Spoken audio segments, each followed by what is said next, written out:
Hello, thanks for joining Strictly Money at the News Forum, where all voices matter. I'm Sejal Patel.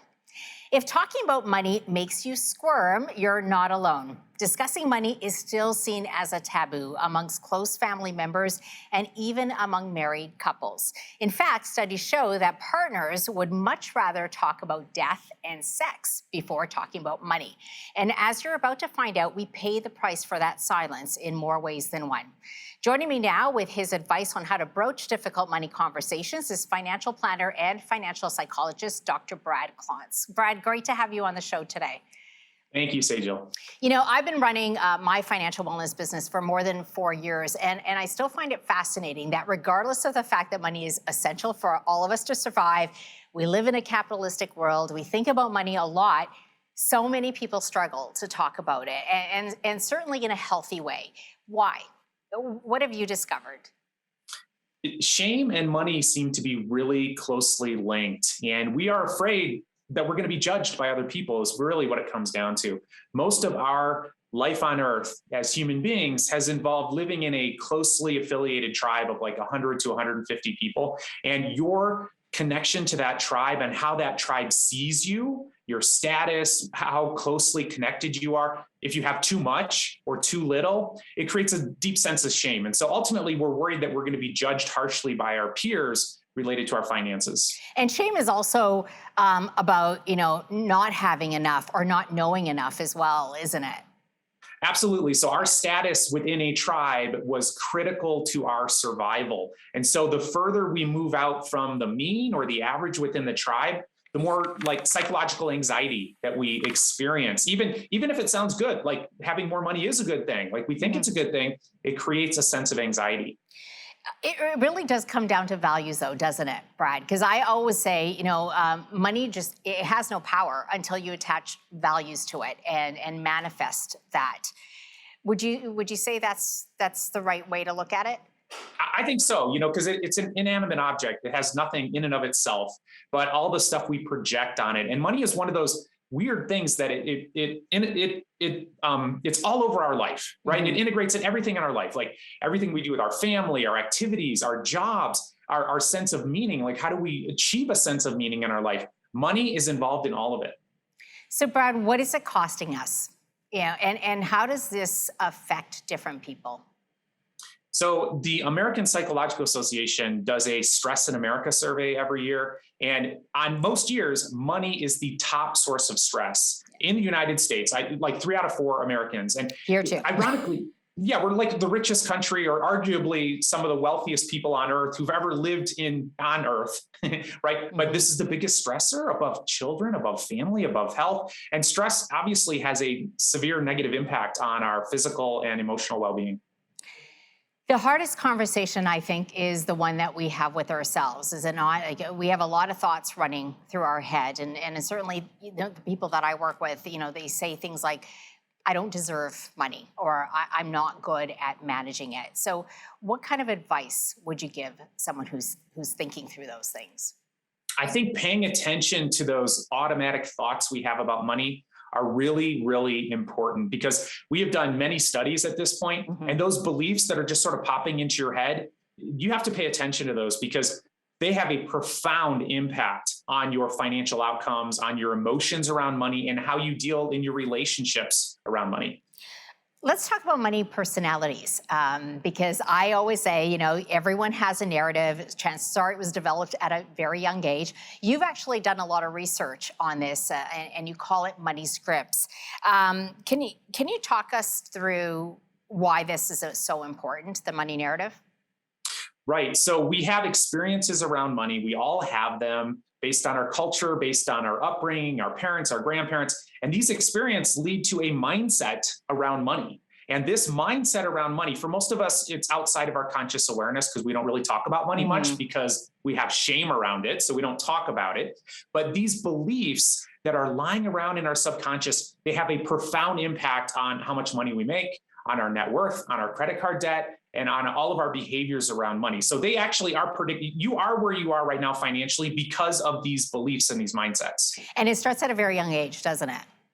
Yeah, a lot of our beliefs about the world, about relationships, about money are developed in childhood. And one of the challenges with that is that a childlike mind can't see all these subtleties and all the context. And so we'll arrive at this belief around money, never really examine it, and it has a profound impact on our life.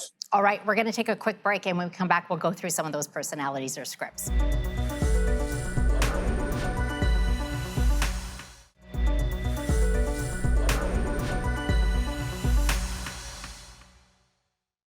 Welcome back. Brad, before the break, we were talking about money scripts.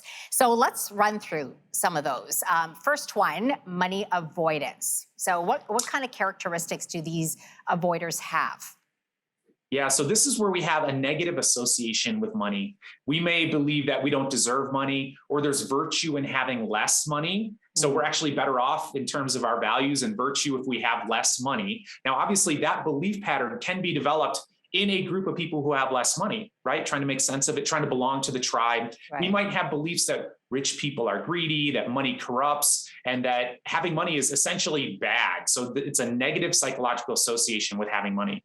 So does financial status play a role? By the way, is it predominantly someone who doesn't have much or come from much, or can it be wealthy people as well that have this? Well, I see it on both sides of the spectrum. So I see that children quite often of people who have money may have a sense of guilt because they're aware of the inequities and inequalities and they feel bad about it. They feel that other people don't have what they have. And so then they can reject the money within their family system. And many of them go on to being self-destructive around money or repelling it and trying to live more of a middle class or lower income life because of that negative association. So what's a tip for them? How do you advise people who are money avoiders? The thing with money scripts is there's always an element of truth. And I think it's really important to honor that. There are rich people who are doing terrible things in the world and have done over history. However, that's only part of the story. Money can be used to have a profound positive impact on our planet and on the lives of many of us. So I think it's looking at the other side of the coin to try to balance out that belief. Okay, let's look at money worship. Walk us through this one and how they can change that script.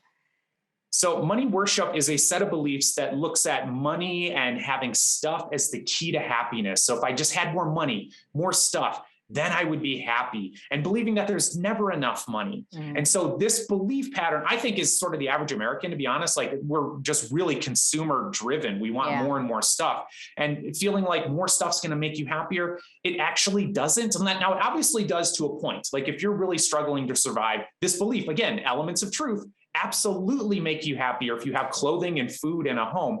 But buying more stuff is actually going to make you unhappy in the end, because now you have higher credit card debt and more financial stress. Yeah, so it really does come down to the fact that you're putting your financial security at risk, and you might not realize that. That's right. And you're putting money on a pedestal and hoping it will give you something that it can actually never give you. It's never going to give you, we talked about values. It's never going to give you what really matters most. And when people are on their deathbeds, they're not talking about they wish they had more money. They wish they had more time to spend with the people they love. Yeah. Okay. Money status. I looked at this, and it is a little bit similar to the worship script, but not quite. Right. So there's a similarity here. There's a positive thing around having money, but money status beliefs, it's the keeping up with the Joneses. So just in case you wanted to know, it's an actual psychological thing we found in research. And this is where we're linking our self-worth with our net worth. And so now Instagram will show you, you need to be doing this if you're wealthy, and all wealthy people do this. And this is one of the problems we have in our culture, is we're inundated with a false narrative around what wealthy people do. So this is, if somebody asked me how much money I made, I would tell them I make more than I do. Status is really important. I'm prone to buying flashy jewelry, an expensive car, taking pictures of myself in front of a mansion, because I want to show the rest of the world that I've made it. Yeah, social media certainly plays a bigger part in this, doesn't it, Brad? Last one, money vigilance. Walk us through this one.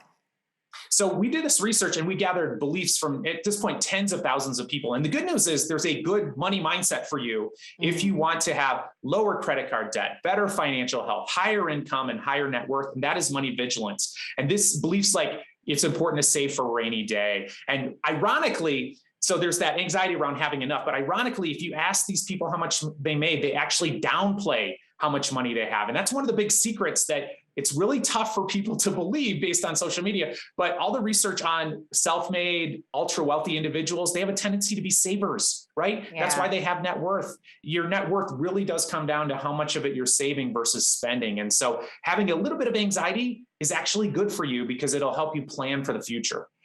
Would you say that most people have a mix of these personalities, or typically are you pretty predominant in one? That's a great question. And the answer is yes. So quite often people will have high scores in one or two areas. And I'll just give you a quick example. This is a little bit, shows you how crazy we are when it comes to money. By the way, we're all crazy when it comes to money. But if you score really high on money avoidance, so money's bad, rich people are evil, those individuals score really high on money worship. So I wish I had more money and I wish I was rich. So wow, what a conflict, an internal conflict, and they're bouncing between wanting more stuff and then feeling bad about having it. Okay, we're going to take another quick break and we'll be back.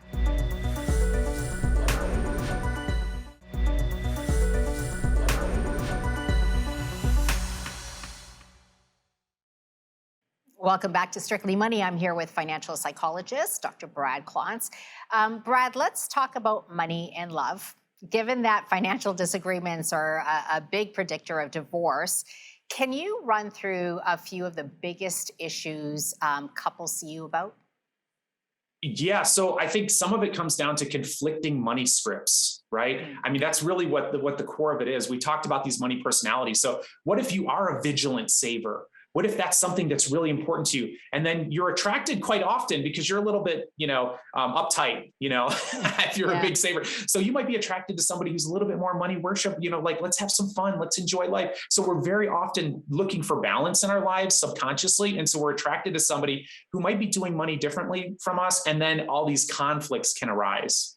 So how do you come together then when you have these different scripts?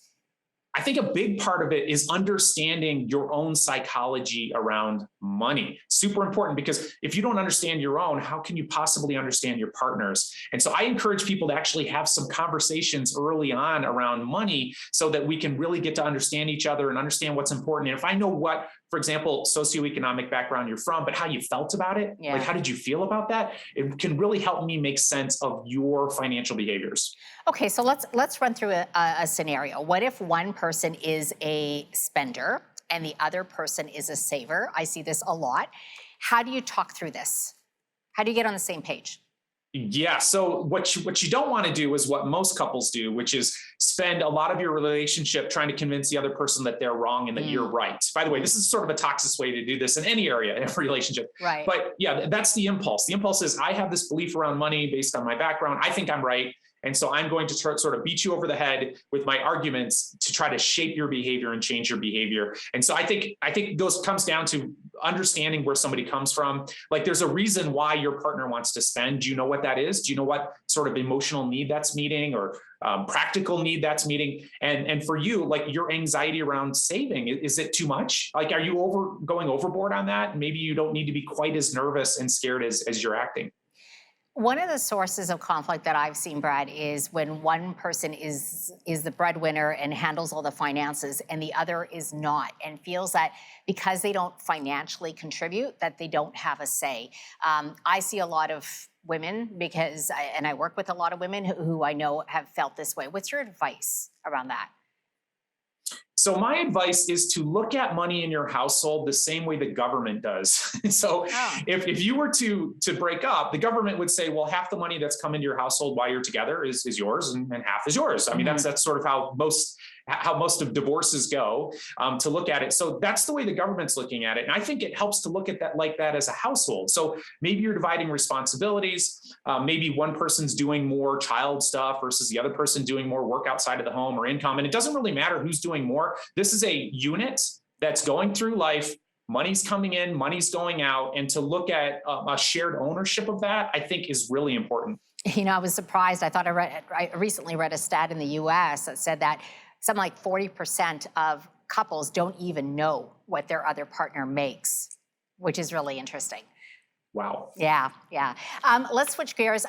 You're seeing the board there. This is the other one that we want to talk about before marriage, right? Like 65% of couples don't discuss money before they wed or live together. What's it costing them, Brad? And what's two things that they can maybe do to get on the same page? Yeah, so this is what it's costing them. Money fights the number one reason for divorce, especially in the first 3 years of marriage, because in those first 3 years, that's when you're starting to have those conversations. And so if we could just avoid that, it would be fabulous. And what I think people need to do, and Sejal, we should have a debate around this, but I think around the third date, maybe the sixth date, you should be talking about money. Yeah. I mean, around the date where you're saying, hey, do you want to have kids? What sort of life do you want to live? That kind of thing. We need to start having that conversation around money. So if you can go deep too, you're talking to a psychologist, what was it like for you growing up? What'd your mom teach you? What'd your dad teach you? This would be a great conversation. But at the very least, what are your financial goals? What are the habits that you have that you want us to have as a family? What are the ones you want to change? What are you most proud of? Where do you want to see yourself and us in 10 or 20 years from now? Just having that conversation. We have it around all these other areas, and it's so critically important to have it around money. And not just goals, where your status is right now, right? That's a big one, because I know some people are ashamed that they're bringing in debt and the other person doesn't have it. That's right. And so what a terrible thing to be revealed to you year 1 or 2 in the relationship. So do it early. Yeah. All right. We're going to take another quick commercial break. And when we come back, I want to talk about talking to children, because this is another big one.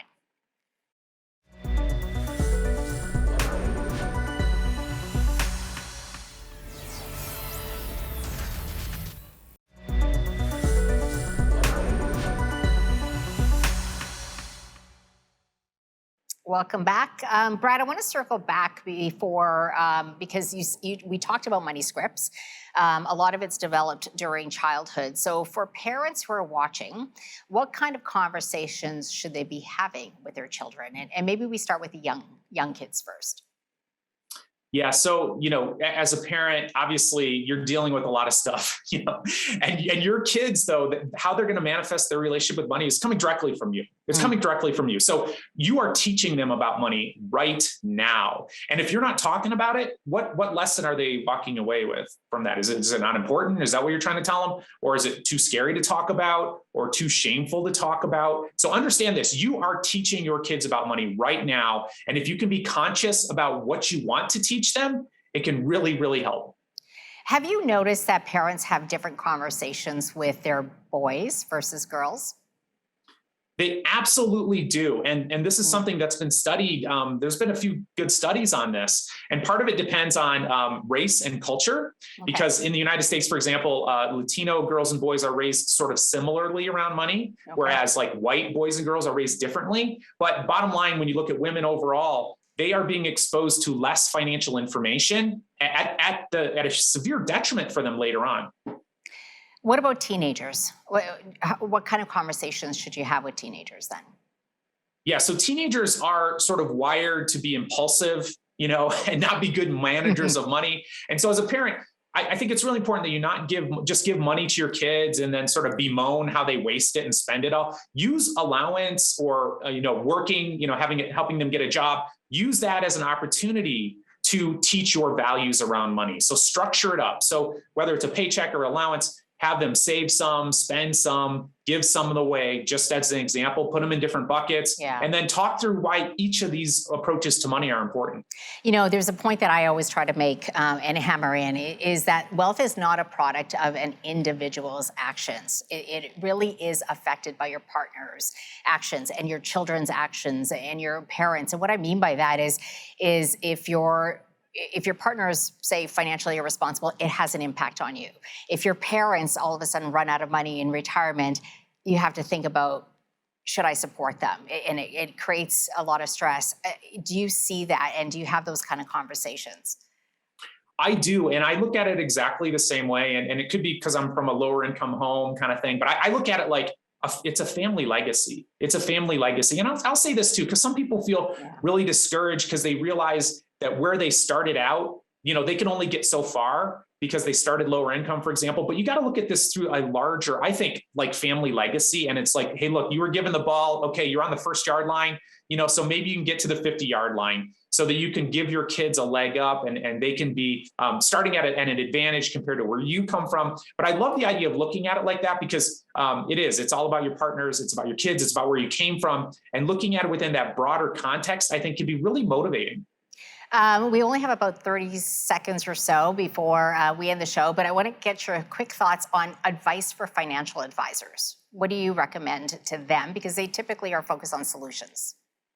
Yeah, they really are. And the Certified Financial Board of directors, where they certify financial planners, are now integrating this psychology into their training curriculum for financial planners. So I think as a field, we're realizing, hey, look, it's not just about giving people advice on what they're supposed to do. We need to understand their emotions around money, their background around money, their money personalities, because these things have a profound impact on their ability to reach their financial goals. Okay. Brad, you've written several books, and there's one, Money Mammoth, that you co-authored.